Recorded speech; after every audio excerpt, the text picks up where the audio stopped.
اعوذ باللہ من الشیطان الرجیم بسم اللہ الرحمن الرحیم وَتِلْكَ حُجَّتُنَا آتَيْنَاهَا إِبْرَاهِيمَ عَلَى قَوْمِهِ نَرْفَعُ دَرَجَاتٍ مَّن نَّشَاءُ إِنَّ رَبَّكَ حَكِيمٌ عَلِيمٌ۔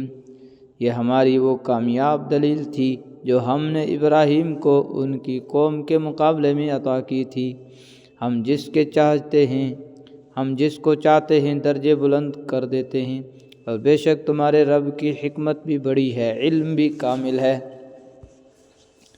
وَوَهَبْنَا لَهُ إِسْحَاقَ وَيَعْقُوبَ كُلًّا هَدَيْنَا وَنُوحًا هَدَيْنَا مِن قَبْلُ وَمِن ذُرِّيَّتِهِ دَاوُودَ وَسُلَيْمَانَ وَأَيُّوبَ وَيُوسُفَ وَمُوسَى وَهَارُونَ وَكَذَلِكَ نَجْزِي الْمُحْسِنِينَ۔ اور ہم نے ابراہیم کو اسحاق جیسا بیٹا اور یعقوب جیسا پوتا عطا کیا، ان میں سے ہر ایک کو ہم نے ہدایت دی، اور نوح کو ہم نے پہلے ہی ہدایت دی تھی، اور ان کی اولاد میں سے داؤد، سلیمان، ایوب، یوسف، موسیٰ اور ہارون کو بھی، اور اسی طرح ہم نیک کام کرنے والوں کو بدلہ دیتے ہیں۔ وَزَكَرِيَّا وَيَحْيَا وَعِيسَىٰ وَإِلْيَاسَ كُلٌّ مِّنَ الصَّالِحِينَ۔ اور زکریا، یحییٰ، عیسیٰ اور الیاس کو بھی ہدایت عطا فرمائی، یہ سب نیک لوگوں میں سے تھے۔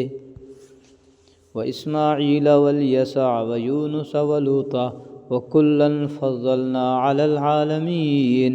نیز اسماعیل، الیسع، یونس اور لوط کو بھی، اور ان سب کو ہم نے دنیا جہان کے لوگوں پر فضیلت بخشی تھی۔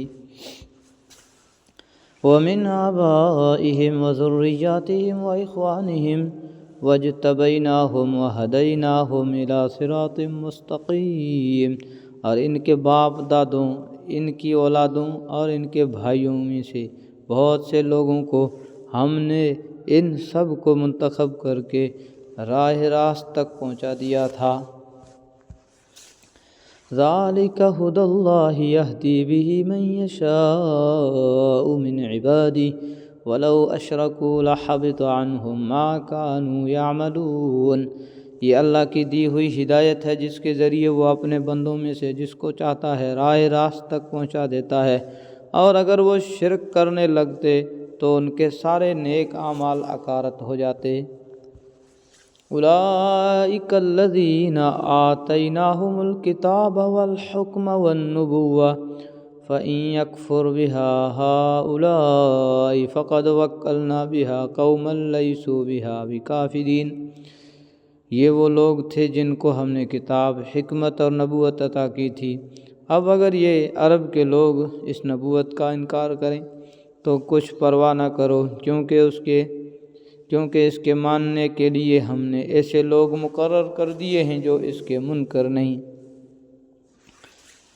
مشرکین عرب نبوت و رسالت ہی کے منکر تھے۔